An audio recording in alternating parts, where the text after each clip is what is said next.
Hello boys, good morning. मैं अखिलेश त्रिवेदी बोल रहा हूँ, प्रवक्ता विद्युत। आपको एसी ट्रैक्शन के बारे में पढ़ा रहा था।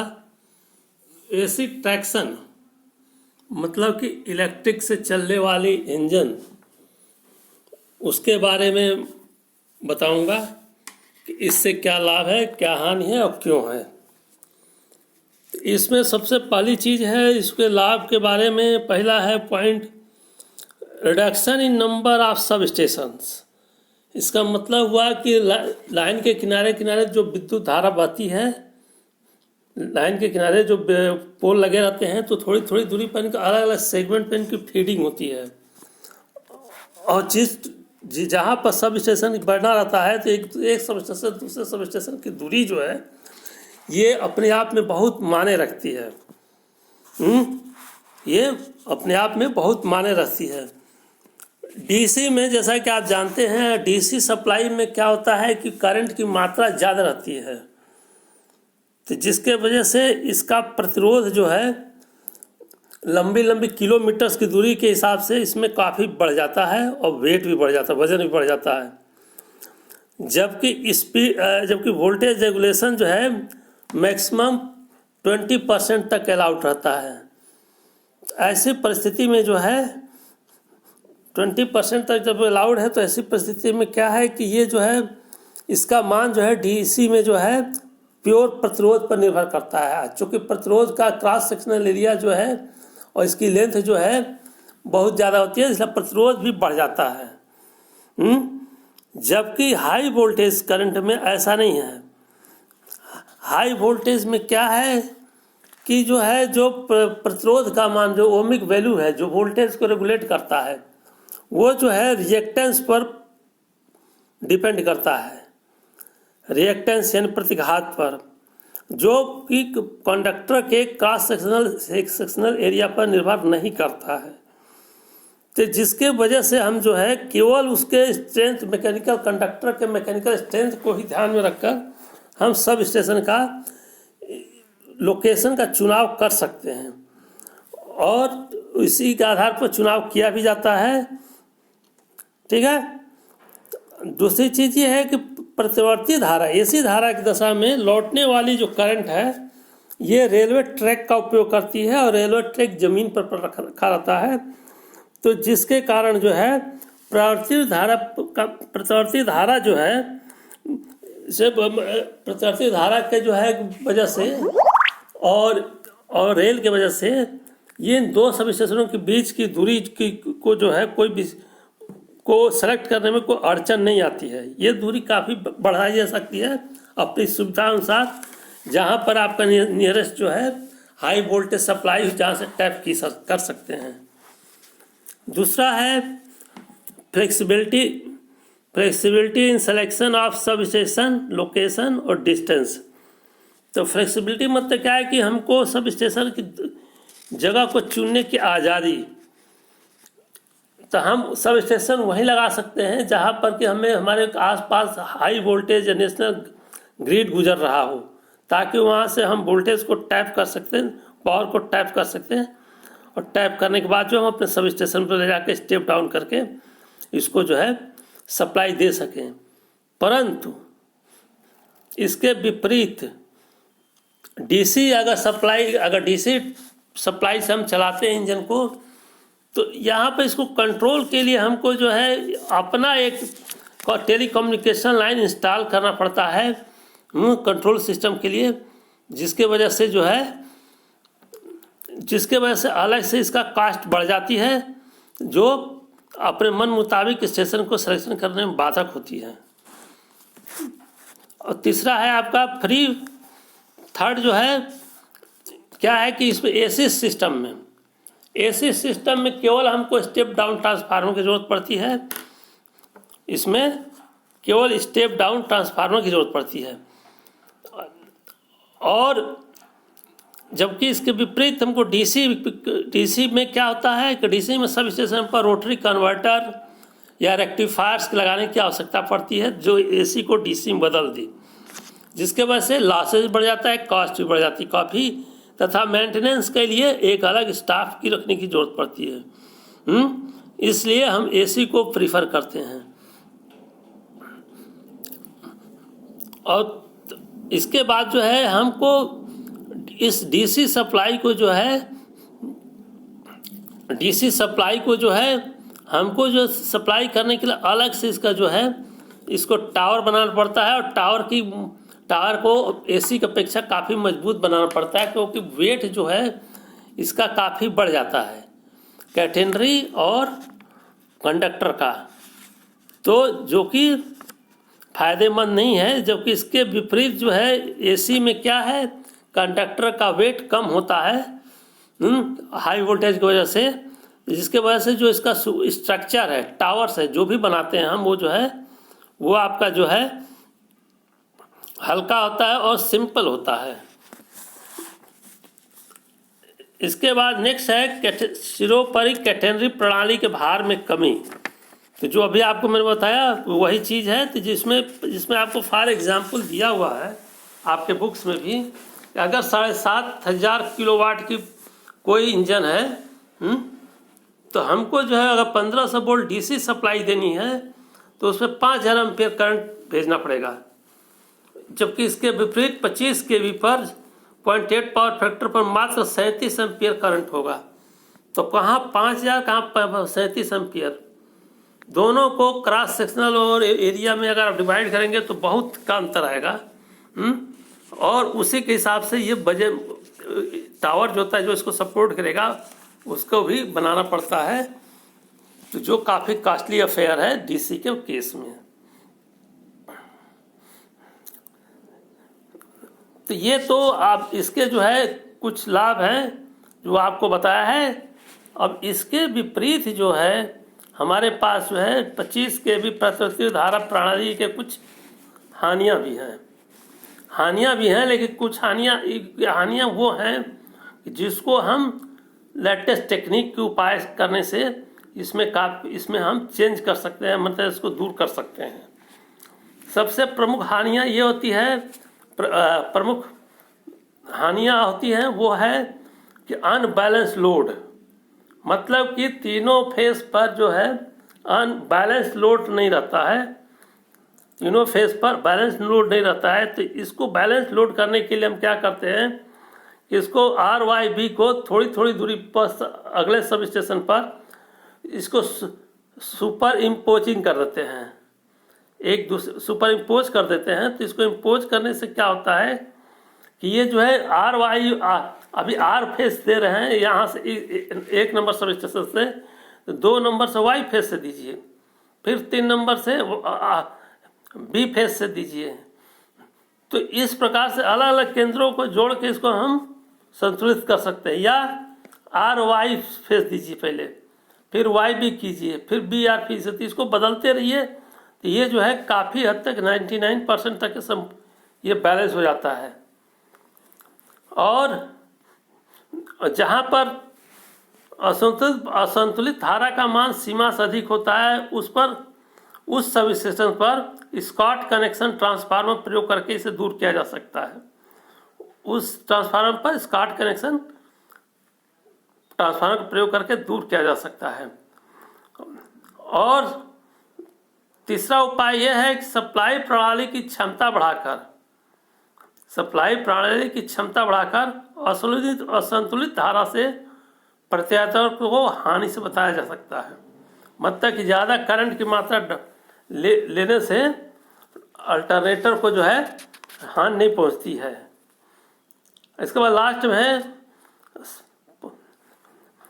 इसमें क्या है कि हमें जो है पावर जो सप्लाई लेना पड़ता है वो बहुत ही हाई वोल्टेज उपकेंद्र से प्राप्त करना पड़ता है। मतलब जैसे हमारा 25 ये जो है आपका 25 केवी एसी सिस्टम जो इंडिया में लागू है चलता है, तो 25 केवी को प्राप्त करने के लिए 132 केवी का कम से कम लाइन वोल्टेज वहाँ पर आना चाहिए नेशनल ग्रिड का, तो उससे ये हम टैप करते हैं। ठीक है, तो इन सब से जो है ये हम इस पर विजय पा सकते हैं। इसके बाद दूसरा नुकसान क्या है, संचार लाइनों में बाधाएं इलेक्ट्रोस्टैटिक इफेक्ट तथा इलेक्ट्रोमैग्नेटिक इफेक्ट दोनों के द्वारा होता है। टेलीकम्युनिकेशन लाइन में दो तरह से इसे प्रभावित करते हैं, इलेक्ट्रोस्टैटिक इफेक्ट तथा विद्युत चुंबकीय प्रेरण। तो इसमें क्या है कि इसको दूर करने के लिए टेलीकम्युनिकेशन लाइन में जो डिस्टर्बेंस होता है इसको दूर करने के लिए हमारे पास उपाय जो है आइसोलेटिंग ट्रांसफार्मर का प्रयोग कर करके जो इंड्यूस्ड वोल्टेज है वो 60 वोल्ट तक कम किया जा सकता है। इसके द्वारा आइसोलेटिंग ट्रांसफार्मर्स में। और दूसरा उपाय ये है कि एरियल संचार लाइनों को, मतलब जो हवा में जो टावर के द्वारा जो कम्युनिकेशन लाइन जा रहा है इसको जो है एल्युमिनियम या शीशा के द्वारा शीर्ष केबल को में बदलकर इसको ज़मीन के अंदर गाड़ देते हैं और थोड़ी थोड़ी दूरी पर इनके जो आर्मर्ड होते हैं इनको हम जो अर्थिंग करते चले जाते हैं, तो इससे भी संचार लाइनें हमारी प्रभावित नहीं होती हैं। तो जब ये संचार लाइनें प्रभावित नहीं होती हैं तो हमारा सिस्टम जो है बहुत ही सुचारू रूप से चलता रहता है। इसके बाद है मुख्य लाइन सेवा तथा उपनगरीय रेलवे सेवा के विद्युतीकरण के लिए प्रत्यावर्ती धारा तथा दिश धारा प्रणालियों की तुलना। तो क्या है कि हमारा मेन लाइंस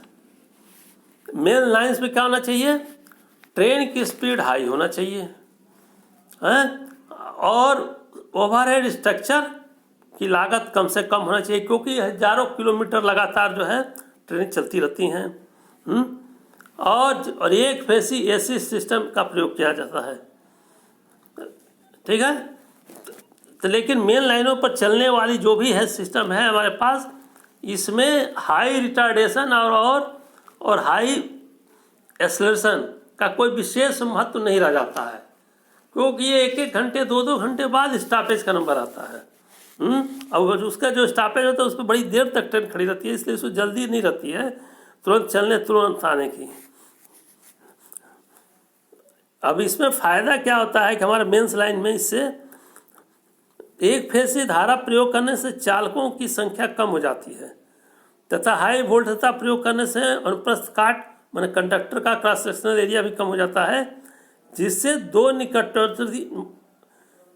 दो निकटवर्ती सब स्टेशनों के बीच की दूरी बढ़ जाती है और कास्ट में और संख्या में कमी आ जाती है। ठीक, इसके बाद जो है इन सब को देखने के बाद ये स्पष्ट है कि एक फेसी प्रत्यावर्ती धारा प्रणाली मुख्य लाइन रेलवे सेवा के लिए दिश धारा प्रणाली से अधिक उपयुक्त है। अब इसके बाद नेक्स्ट है उपनगरीय लाइन रेलवे सेवा के विद्युतीकरण के लिए प्रत्यावर्ती धारा तथा दिश धारा प्रणालियों की तुलना। मेन चीज क्या है कि लोकल ट्रेन्स, जिसको हम बोलते हैं लोकल ट्रेन्स, ट्राम, इन सब के लिए मुख्य प्रमुख आवश्यकता क्या है, इसमें क्या है कि जो ट्रैक्शन के लिए मोटर प्रयोग करने चाहिए उसमें जो है वोल्टेज फ्लक्चुएशन का असर नहीं होना चाहिए। ठीक, दूसरा रेलवे लाइन सेवा का प्रयोग किए जाने से टेलीफोन और टेलीग्राफ लाइनें में किसी प्रकार का बाधा उपलब्ध नहीं होना चाहिए, क्योंकि वो भी काफ़ी क्लोज चलती हैं, जहाँ पर जगह नहीं रहती कि ज़मीन पर गाड़ सकें। और स्पेशली उपनगरीय लाइन रेलवे सेवा में तीव्र त्वरण उत्पन्न होना चाहिए तथा इसका मंदन भी तीव्र होना चाहिए, क्योंकि थोड़ी थोड़ी दूरी पर जो है स्टॉपेज होता है, तो उसको तुरंत दूरी कम रहती है एक दूसरे स्टॉपेज के बीच में, इसलिए ट्रेन को जल्दी वहाँ पहुँचकर तुरंत रुकना, तुरंत चलना पड़ेगा। जैसे आजकल जो है ट्राम चलती है 30 सेकंड उनका स्टॉपेज होता है, मात्र 30 सेकंड्स, मिनट भी नहीं, तो इसलिए तुरंत उसको हाई स्पीड होना चाहिए, तुरंत रुक जाना चाहिए। और इसके लाभ क्या है, एसी की अपेक्षा डीसी को प्रयोग करने से क्या है कि डीसी के उपकरण, इंजन, मोटर इत्यादि जो है सब जो है काफ़ी हल्के होते हैं और रखरखाव भी कम रहता है। इनकी दक्षता भी अधिक होती है। और समान परिस्थिति में डीसी का ऊर्जा व्यय अधिक कम होता है, मतलब कम एनर्जी लेती है डीसी सिस्टम। सामान्य परिस्थिति में शहर के अंदर जो है आपको जो उपनगरीय रेल सेवाएं हैं उसमें ये विद्युत ऊर्जा का खपत जो है कम होता है डीसी में। और जिस धारा प्रणाली में एसी की अपेक्षा हाई टार्क उत्पन्न करने में कम धारा की आवश्यकता पड़ती है, जबकि एसी में ज़्यादा की आवश्यकता पड़ती है। लेकिन इसकी कुछ थोड़े से हानियां हैं जिसे नज़रअंदाज करने के बावजूद भी इससे फायदा है। जैसे क्या है, जिस तारा उपकेंद्रों की दक्षता एसी की अपेक्षा कम होती है। और दूसरा, लो वोल्टेज होने के कारण, जो डीसी की सप्लाई लो वोल्टेज होने के कारण सब स्टेशन पास पास बनाने पड़ते हैं, और जिसके वजह से सब स्टेशनों की संख्या ज़्यादा रहती है। ये सब लोकल ट्रेन के लिए स्पेशली ये बात कर रहे हैं। और जिस धारा प्रणाली में निम्न वोल्टता होने के कारण समान शक्ति वितरण के लिए उच्च धारा की आवश्यकता होती है, जिससे चालक का आकार बढ़ जाता है, क्योंकि धारा की मात्रा ज़्यादा होती है, डीसी है। इसलिए ये वोल्टेज जो सप्लाई होती है लोकल ट्रेनों में 600 वोल्ट डीसी या 1500 वोल्ट डीसी तक होता है। और वोल्टता को वापसी पटरी पथ में सीमा के अंतर्गत बनाए रखने के लिए इस धारा उपकेंद्रों में ऋणात्मक बूस्टर लगाने पड़ते हैं, जिसके कारण ये सब कास्ट बढ़ जाती है। लेकिन अब भारतवर्ष में विद्युत संकर्षण प्रणाली सन 1925-1932 के मध्य सर्वप्रथम मुंबई, पूना, चेन्नई आदि शहरों में प्रारंभ हुआ। 1954 में कलकत्ता में, हावड़ा से बर्धमान तथा शिवरोफली से तारकेश्वर तक रेल मार्गों का 1500 वोल्ट और 3000 वोल्ट डीसी प्रणालियों द्वारा विद्युतीकरण किया गया था। इसके बाद धीरे धीरे करते हुए भारतवर्ष में जो है अन्य देशों की सहायता से भी 25 kV 50 cycle AC traction system को अडॉप्ट किया गया, और जिसके वजह से जो है और ये काफ़ी फायदेमंद साबित हो रहा है। और पूरे हिंदुस्तान में इसी से सभी वर्तमान में सभी सिस्टम चलाए जा रहे हैं। इस प्रकार जो है हम देखते हैं कि भारत में भी जो है ये काफ़ी लाभप्रद है। तो आज ये आपका जो है विद्युत संकर्षण का पहला चैप्टर जो है इस प्रकार खत्म हो गया है। इसको आप अपने भी पढ़ लें, और एक बात ध्यान रखें, इसका नोट जरूर बनाएं, क्योंकि ये पूरा इलेक्ट्रिक ट्रैक्शन सिस्टम बुक में जो है डेरिवेशन या क्वेश्चन नहीं है, फार्मूला डेरिवेशन नहीं है, ये केवल प्योर डिस्क्रिप्टिव है। एक तरह से वर्णनात्मक है। इसलिए आप जो है इसको सावधानी से पढ़ें। पढ़ने के बाद जो फिर इसको जो है आप जो है कोई किसी प्रकार शंका रहती है तो उसे आप हमसे संपर्क करके पूछ सकते हैं। धन्यवाद।